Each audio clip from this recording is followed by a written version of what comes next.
नमस्कार, जय हिंद। स्वागत है आज आप सबका फिर से। ये क्लास स्पेशल शिक्षक सक्षमता भर्ती स्पेशल है। ये क्लास उन सभी नियोजित शिक्षकों के लिए है जिनकी परीक्षा अगले महीने होने वाली है। अभी हमने इसके पहले 2 वीडियो अपलोड किया है। पहले वीडियो में क्लास 4 का इन्वायरमेंट का 1 से लेकर 11 चैप्टर तक है और दूसरे में 12 से लेकर के यानी 27 तक है। क्लास 4 का इन्वायरमेंट कंप्लीट हो गया है। आज से हम लोग स्टार्ट करने जा रहे हैं क्लास 5वीं का इन्वायरमेंट। पहला चैप्टर है कैसे पहचाना चींटी ने दोस्त को। तो आज हम लोग इसके बारे में जानेंगे और आज हम लोग 1 से लेकर के 8 चैप्टर तक कंप्लीट कर देंगे। तो यदि आप मेरे YouTube चैनल पर नए हैं तो सबसे पहले चैनल को सब्सक्राइब करें, वीडियो को लाइक करें, है ना, शेयर भी करें। आपके और भी मित्र हो तो वो लोग भी इस चैनल से जुड़ जाएं। चलिए तो स्टार्ट करते हैं। यह है बहुत साल पहले एक वैज्ञानिक ने इसी तरह के प्रयोग किए थे। वे इस नतीजे पर पहुंचे कि चींटियां चलते समय जमीन पर कुछ ऐसा छोड़ती है जिसे सूंघकर पीछे आने वाली चींटियों को रास्ता मिल जाता है। तो ध्यान रखेंगे कि जब भी चींटियां चलती है तो एक विशेष प्रकार की गंध छोड़ती है जिसके माध्यम से उसके पीछे वाला जो चींटी है उसी रास्ते से उनके पीछे पीछे आता है। तो ध्यान रखेंगे इस बात को। हम सिर्फ मुख्य टॉपिक को देखेंगे जिससे सवाल बन जाएंगे आपके एग्जाम में। आगे बढ़ते हैं। ये हो रही है बात रेशम के कीड़े का। मैं रेशम का कीड़ा हूं। मैं अपनी मादा को, समझिएगा, मादा को उसकी गंध से कई किलोमीटर दूर से ही पहचान लेता हूं। तो आपसे एग्जाम में सवाल पूछेगा कि वह कौन ऐसा कीट है जो अपने मादा को कई किलोमीटर दूर से ही पहचान लेता है। तो इसका आंसर होगा रेशम का कीड़ा। ठीक है। तो रेशम का जो कीड़ा होता है वह एक गंध के माध्यम से अपनी मादा को कई किलोमीटर दूर से ही पहचान लेता है। आगे है किसी ऐसे पक्षी का नाम लिखे जिसकी आंखें सामने की तरफ होती है। ऐसे कुछ पक्षियों के नाम लिखो जिनकी आंखें सिर के दोनों तरफ होती हैं। इन पक्षियों की आंखों का आकार उनके सिर की तुलना में कैसा होता है? ज्यादातर पक्षियों की आंख उनके सिर के दोनों तरफ होता है। पक्षी एक ही समय में 2 अलग अलग चीजों पर नजर डाल लेते हैं। तो ध्यान रखेंगे कि जो पक्षी होता है ना, ज्यादातर पक्षियों के जो आंख होते हैं वो आंख उनके सिर के दोनों ओर होते हैं और उनके पास एक खास गुण होता है कि जैसे हम लोग हैं कि अपने आंखों से, दोनों आंखों से एक बार में किसी एक ही वस्तु पर ध्यान केंद्रित करते हैं, जबकि पक्षियों में ऐसा कुछ नहीं है। पक्षियां जो है अपने दोनों आंखों से 2 वस्तुओं पर फोकस कर सकती है। ठीक है। जब ये बिल्कुल सामने देखते हैं तब इनकी दोनों आंखें एक ही चीज पर होती हैं। यानी पक्षी जब सामने की ओर देख रहा है तब ही ये बिल्कुल एक ही वस्तु को देख पाएगा, नहीं तो अगर वो अगल बगल में दिख रहा है तो एक आंख से और वस्तु, दूसरे आंख से कोई और वस्तु। ठीक है। तुमने देखा होगा कि कई पक्षी अपनी गर्दन बहुत ज्यादा हिलाते हैं। जानते हो क्यों? ज्यादातर पक्षियों की आंखों की पुतली घूम नहीं सकती है। वे अपनी गर्दन घुमाकर ही आसपास देखते हैं। आगे चील, बाज और गीद जैसे पक्षी हमसे 4 गुना ज्यादा दूर से देख पाते हैं। तो ध्यान रखेंगे भाई साहब, ये इंपॉर्टेंट है। कौन कौन? चील और एक आपका बाज और एक आपका गिद्ध। जो है हम लोगों से इंसानों की तुलना में 4 गुना ज्यादा दूर से देख सकते हैं। ध्यान रखेंगे इस बात को, ठीक है। तो अब आप इसको याद कैसे रखेंगे, तो चील का होता है 2 यानी 2 पैर, इंसान को भी 2 पैर, तो इंसान के तुलना में चील 4 गुना ज्यादा दूर देखता है, तो इंसान का 2 पैर, चील का 2 पैर, 2 या 2 4, ठीक है। तो इस कंसेप्ट के माध्यम से भी आप इसको, मतलब मैंने याद करने का एक कंसेप्ट बताया। दिया है कि जो चीज हमें 2 मीटर की दूरी से दिखाई पड़ती है, वही चीज ये पक्षी 8 मीटर की दूरी से देख लेते हैं। इनकी आंखों की भाई साहब क्षमता देख लीजिए, हम लोगों से 4 गुना ज्यादा बेहतर है।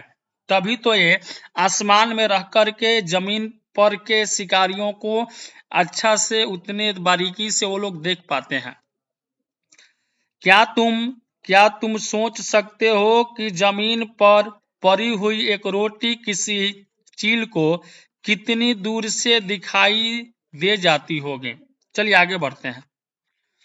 तो इसमें मुख्य बात यही थी कि चील, बाज और गिद्ध जो है हम लोगों से 4 गुना ज्यादा बेहतर देखते हैं। आगे है, जैसे हमें इतने सारे रंग दिखाई देते हैं, उतने रंग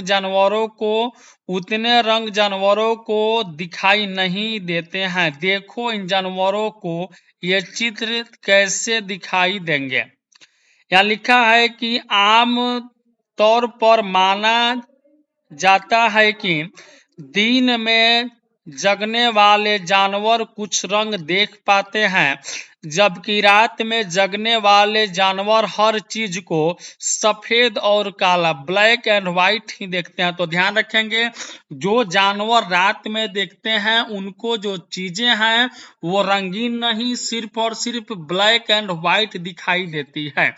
जैसे उल्लू, उल्लू को रात में दिखता है, तो रात में उल्लू को कैसा दिखाई देगा, तो ब्लैक एंड व्हाइट दिखाई देगा, सफेद और काला। आगे बढ़ते हैं। आवाजें अलग अलग, जंगल में ऊंचे पेड़ पर बैठा लंगूर पास आती मुसीबत जैसे शेर चीता को देखकर एक खास आवाज निकालकर अपने साथियों को संदेश देता है। इस काम के लिए पक्षी भी खास आवाजें निकालते हैं। कुछ पक्षी अलग अलग खतरों के लिए अलग अलग आवाजें निकालते हैं, जैसे उड़कर आने वाले दुश्मन के लिए एक तरह की आवाज और जमीन पर चलकर आने वालों के लिए दूसरी तरह की आवाज। मछलियां खतरे की चेतावनी एक दूसरे को बिजली तरंगे से देती हैं। तो ध्यान रखेंगे कि पानी में जो मछलियां हैं वो खतरे की चेतावनी कैसे देती हैं, सवाल आपसे पूछेगा, तो इसका आंसर क्या होगा, बिजली तरंगे से। ठीक है, इसको ध्यान में रखेंगे और लिख भी लेंगे। आगे, कुछ जानवर तूफान या भूकंप आने से कुछ समय पहले अजीब हरकतें करने लगते हैं। जो लोग जंगल में रहते हैं और जानवरों के इस व्यवहार को समझते हैं, वे जान लेते हैं कि भूकंप आने वाला है या कुछ अनहोनी होने वाली है। मतलब जो जानवर होते हैं वो कुछ अनहोनी होने से पहले ही उनको आभास हो जाता है, और उनके अजीब गजीब हरकतों से वहां के रहने वाले अगल बगल के लोग, आदिवासी लोग पहचान लेते हैं कि भूकंप आने वाला है, कि कुछ अनहोनी होने वाला है। ऐसे ही एक हुआ था घटना, कब, तो देखिए कहानी है। सन 2004 दिसंबर में आए सुनामी से कुछ समय पहले जानवरों के अजीब व्यवहार और उनके द्वारा दी गई चेतावनी भरी आवाजों को अंडमान की एक खास आदिवासी जाति समझ गई। उन्होंने वह इलाका खाली कर दिया। इस प्रकार इस जाति के लोग सुनामी के कहर से अपनी जान बचा पाए। तो ध्यान रखेंगे, आपसे सवाल पूछेगा कि अंडमान में सुनामी कब आया था, तो ध्यान रखेंगे 2004 दिसंबर में। ये सवाल कई बार सीटेट ने पूछा है, तो आपके परीक्षा में भी आने का इस सवाल का प्रबल संभावना बन रहा है। आगे कितना सोएं। बहुत से जानवर किसी खास मौसम में लंबी गहरी नींद में चले जाते हैं, लंबी भी इतनी कि कई महीनों तक फिर दिखाई ही नहीं देते। क्या तुमने कभी ध्यान दिया है कि सर्दियों के दिनों में अचानक ही छिपकलियां कहीं गुम हो जाती है? सोचो वे ऐसे क्यों करती होगी। तो ध्यान रखेंगे, जो हम सबके घर में एक जीव पाया जाता है जिसका नाम है छिपकली। यह ठंडी के दिनों में कई महीनों के लिए सो जाता है, ठीक है। इसीलिए ठंडी के दिन में छिपकली हमारे घर में दिखाई नहीं पड़ते हैं, ठीक है। तो महीनों तक सोने वाला कौन सा है भाई जानवर? तो यह है कौन सा? तो छिपकली। आगे बढ़िए। ये देखिए, आपको एक जो भालू जैसा एक जानवर यहाँ दिख रहा होगा, ये वास्तव में भालू नहीं है, इसका नाम है स्लॉथ। जानवरों में अगर कोई सबसे आलसी जानवर है ना, तो ये वही जानवर है स्लॉथ। इसके बारे में आप यहाँ पे पढ़ते हैं, तो सुनिए। ये भालू जैसे दिखते हैं पर भालू नहीं है। ये दिन में करीब 17 घंटे पैरों से उल्टे सिर लटक कर मस्ती में सोते हैं। देख लो भाई साहब, एक दिन में 17 से 18 घंटा सोने वाला जानवर है, इसका नाम है स्लॉथ। और ये भी उल्टा लटक के सोता है। देखो, अजीबो गरीब जानवर है ये। जिस पेड़ पर रहते हैं उसी के पत्ते खाकर पलते हैं, इसलिए इन्हें कहीं और जाने की जरूरत ही नहीं पड़ती। जब ये अपने पेड़ के सारे पत्ते खा लेते हैं तभी वे पास के पेड़ पर जाते हैं। लगभग 40 वर्ष के अपने पूरे जीवन में ये मुश्किल से 8 पैर घूमने की तकलीफ उठाते हैं। बाप रे बाप। स्लॉथ का जो उम्र होता है 40 वर्ष का होता है, और ये इतना आलसी होता है कि पूरे जीवन काल में वह 8 गो पैर पर ही घूम पाता है बस। क्या यार, कितने आलसी हो भाई।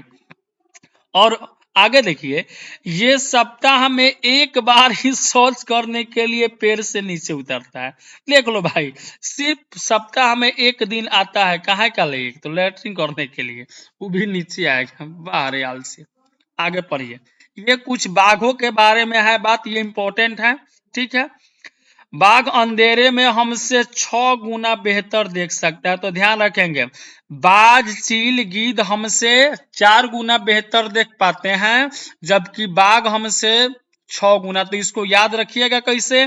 तो हमसे मतलब इंसान से, तो इंसान को 2 गो पैर, बाघ को 4 गो पैर, तो 2 प्लस में 4 बराबर कितना? 6।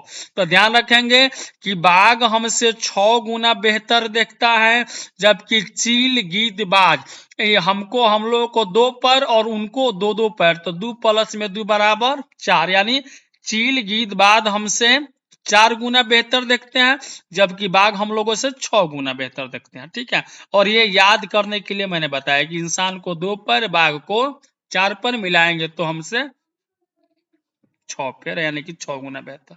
चलिए आगे पढ़ते हैं। बाघ की मूछ हवा में हुए कंपन को भाप लेती है। तो ध्यान रखेंगे, और उसे शिकार की बिल्कुल सही स्थिति का पता चल जाता है। तो बाघ के जो मुंह पे आप ये मूछ देख रहे होंगे उजला उजला, यह जो है, यह जो अगल बगल में कंपन होती है उसको भाप लेता है, और जो शिकार है उसका सही स्थिति को बतला देता है। इनके मूछों से पता चलता है।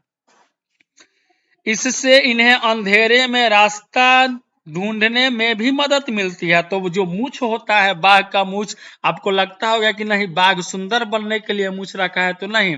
बाघ का जो मूछ होता है वह उसे शिकार की वास्तविक स्थिति पता करने में मदद करती है, और रात को रास्ता ढूंढने में भी मदद करती है। आगे, बाघ अपने इलाके में मूत्र करके अपनी गंध छोड़ते जाते हैं। यह इलाका कई किलोमीटर बड़ा हो सकता है। एक बाघ किसी दूसरे बाघ के मूत्र की गंध को झट से पहचान लेता है, फिर उस इलाके में घुसना है या नहीं, यह तो उस बाघ की मर्जी होती है। ठीक है, तो बाघ का जो इलाके का निर्धारण होता है वह इनके मूत्र के द्वारा होता है, यानी वह जो है अपने उनके मूत्र के गंध के द्वारा होता है। जैसे यहाँ पे इन्होंने मूत्र दिया, पेशाब कर दिया बाघ जी।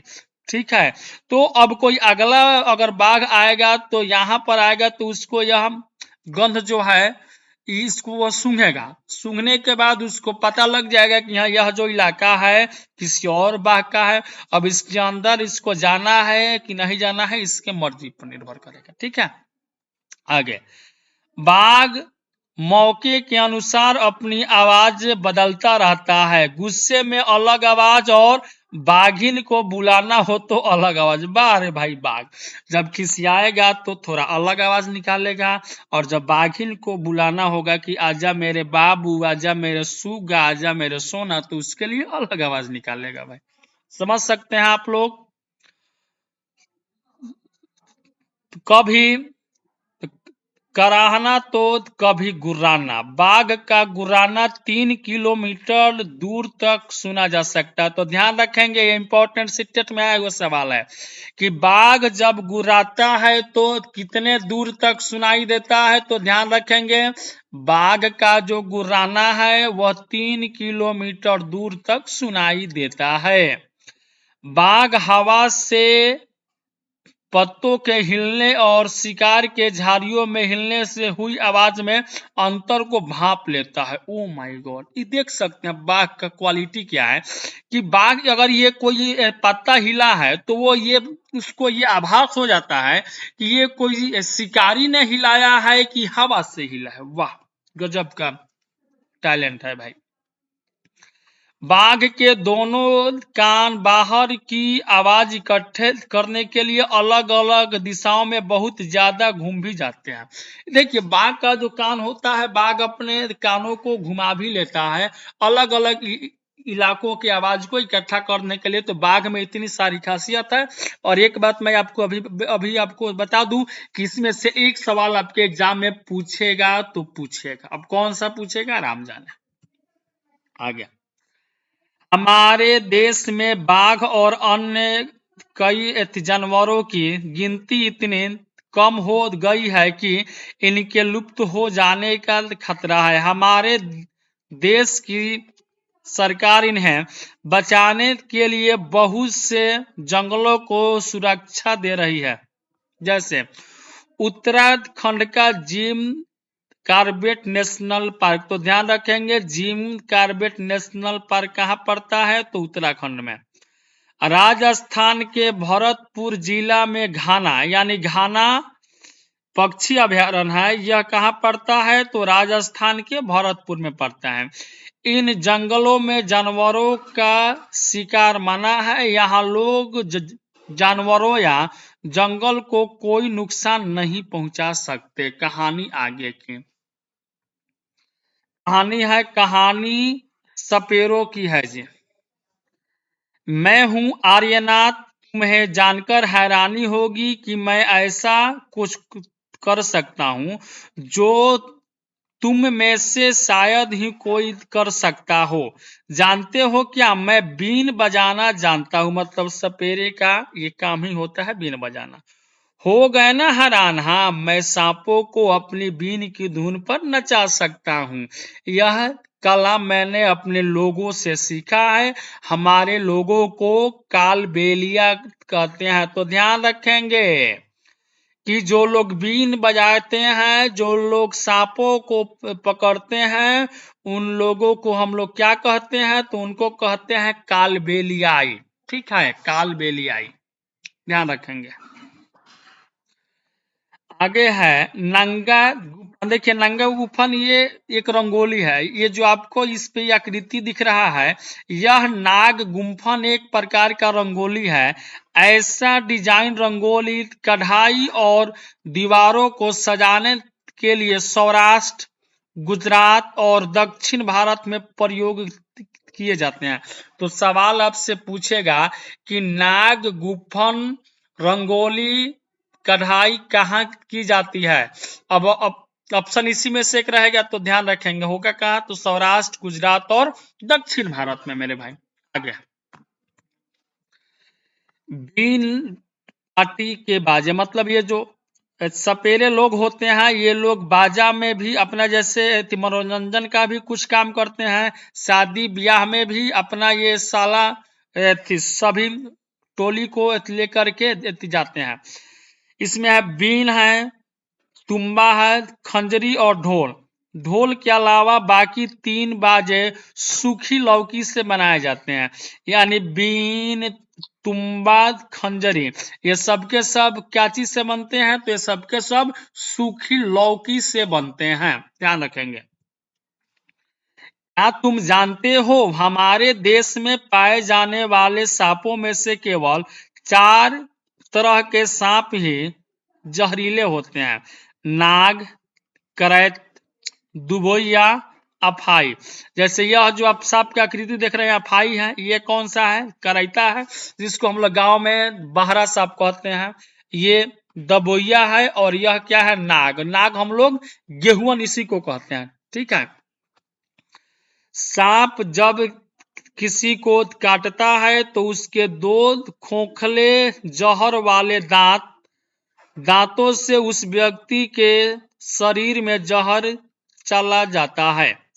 इस जहर से बचने का एक ही उपाय है कि जिस व्यक्ति को सांप ने काटा है उसे तुरंत जहर के असर को खत्म करने वाली दवाई यानी कि सीरम दी जाए।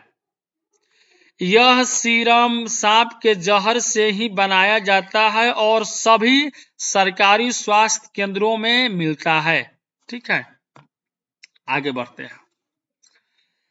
देखिए, अब कुछ दिया है कि जो कच्चा दूध होता है उसे पेट में पचने में 2 घंटा 15 मिनट लगते हैं। उबला हुआ दूध ये पचेगा 2 घंटा में। पूरी तरह उबला हुआ अंडा 3 घंटा 30 मिनट में।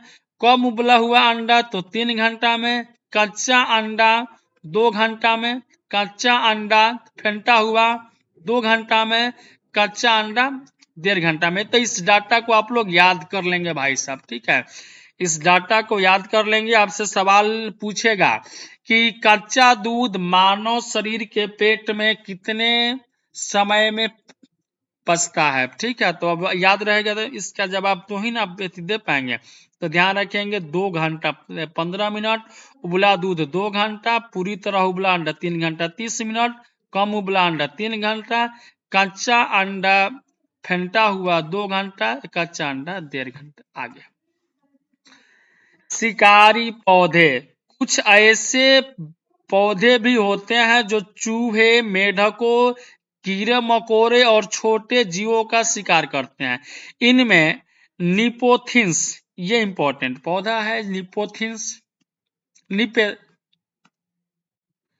निपेंथिस सबसे ज्यादा मशहूर है। यह ऑस्ट्रेलिया, इंडोनेशिया और भारत के मेघालय राज्य में पाया जाता है। कहाँ कहाँ? ऑस्ट्रेलिया में, इंडोनेशिया में और भारत के मेघालय राज्य में पाया जाता है। इसका आकार लंबे घरे जैसा होता है, जिसके ऊपर पत्ती का ढक्कन लगा होता है। घरे से खास खुशबू निकलती है, जिसकी वजह से कीड़े खींचे चले आते हैं। पौधे के ऊपर पहुंचते ही कीड़े अंदर फंस जाते हैं और बाहर नहीं निकल पाते। देखो, ये पौधा भी शिकार करते हैं, और वह भी कितनी चतुराई से, ठीक है। तो इस पौधे के बारे में जो भी जानकारी मैंने बताया, इसको इंपॉर्टेंट मान करके दिमाग में सेट कर लेंगे कि ये ऑस्ट्रेलिया में, इंडोनेशिया में, भारत के मेघालय में पाया जाता है। निपेंथिस। चलिए, कौन कहां से आए जी? बीज को बिखराने वाली सूची में क्या तुमने हमें यानी इंसानों को शामिल किया है? हाँ, हम भी बीजों को यहां से वहां पहुंचाते हैं, अनजाने में और जानबूझकर भी। कोई पौधा खूबसूरत लगे या कोई पौधा दवाई में उपयोगी हो तो हम उसके बीज अपने बगीचे में उगाने के लिए ले आते हैं। ये पौधे बड़े होते हैं और दूर दूर तक बिखर जाते हैं। कई सालों बाद तो लोगों को यह याद ही नहीं रहता कि ये पौधा हमेशा से यहाँ नहीं उगते थे, ये तो कहीं और से ही आए हैं। पता है मिर्ची हमारे यहाँ कहाँ से आई है? इसे पुर्तगाली देश के व्यापारी दक्षिण अमेरिका से भारत लाए थे। तो ध्यान रखेंगे, ये जो मरचैया दिख रहा है ना, ये जो है मिर्ची हमारे देश में कहाँ से आया था? तो दक्षिण अमेरिका से आया था। ठीक है, लाया कौन था? पुर्तगालियों ने। ये पूछ आगे है, बैगन, मूली, सेम, करेला, आम, संतरा, बेर और केला, पालक, परवल, टिंडा, मेथी, हाय भाई बहन, ये सब देसी। मतलब ये अभी मैंने ये सब जितने भी फल के नाम बोले, सब्जी का नाम बोले, ये देसी है। मतलब अपने भारत में ही इनका उद्गम स्थान है। भारत की पैदाइश जी, कौन कहां से आए जी? आलू, मिर्ची, चाय जी। ओके, चलिए आगे बढ़ते हैं। तो बैगन, मूली, सेम, करेला, आम, संतरा, बेर, केला, पालक, परवल, टिंडी, मेथी, ये सब भारतीय हैं, जबकि मिर्च दक्षिण अमेरिकी है। बूंद बूंद दरिया दरिया। पार्ट 6 में कहानी है मुख्य रूप से जल के बारे में, और हम उसमें एक टॉपिक था अल्बरूनी, तो उसी पर नजर हम डालेंगे। 1000 से भी ज्यादा साल पहले एक यात्री भारत है, इनका नाम था अल बिरूनी। अल बिरूनी जिस देश से आए थे उसे आजकल उज्बेकिस्तान कहते हैं। तो अल बिरूनी कहां से आया था? तो उज्बेकिस्तान से आया था। सवाल पूछा है सीटेट कई बार, तो जाहिर सी बात है कि ये आपके एग्जाम में भी, सक्षमता परीक्षा में भी ये सवाल आएगा, बनेगा। अल बिरूनी ने बहुत ही बारीकी से चीजों और जगहों को देखा और उनके बारे में लिखा, खास तौर से वे जो उन्हें अपने देश से अलग लगी। चलो देखें कि अल बिरूनी उस समय के तालाबों के बारे में क्या लिखते हैं। तो ये इंपॉर्टेंट फैक्ट है, इसको याद कर लेंगे। और ये रहने वाला कहाँ था? उज्बेकिस्तान का, ये भी ध्यान रखेंगे। यहाँ के लोग तालाब बनाने में तो माहिर हैं, अगर हमारे देश के लोग इन्हें देखेंगे तो हैरान ही रह जाएंगे। बहुत बड़े बड़े भारी पत्थरों को लोहे के कुंडों और सरियों से जोड़कर तालाब के चारों तरफ चबूतरे बनाए जाते हैं। इन चबूतरों के बीच में ऊपर से नीचे जाती हुई सीढ़ियों की लंबी कतारें होती हैं। लोगों के उतरने चढ़ने के रास्ते अलग अलग होते हैं। यहाँ कभी भीड़ लगने से परेशानी नहीं होती है। आज इतिहास पढ़ने वाले लोगों को अलबरूनी की किताब उस जमाने के बारे में बहुत कुछ पता चला। ठीक है, यह डाक टिकट 1973 में छपी थी, जब इनके जन्म के 1000 साल पूरे हुए थे। तो ध्यान रखेंगे ये बात, और ये आए कहां से थे और इनके ऊपर डाक टिकट कब आया था? तो 1973 में आया था। ठीक है, चलिए आगे बढ़ते हैं।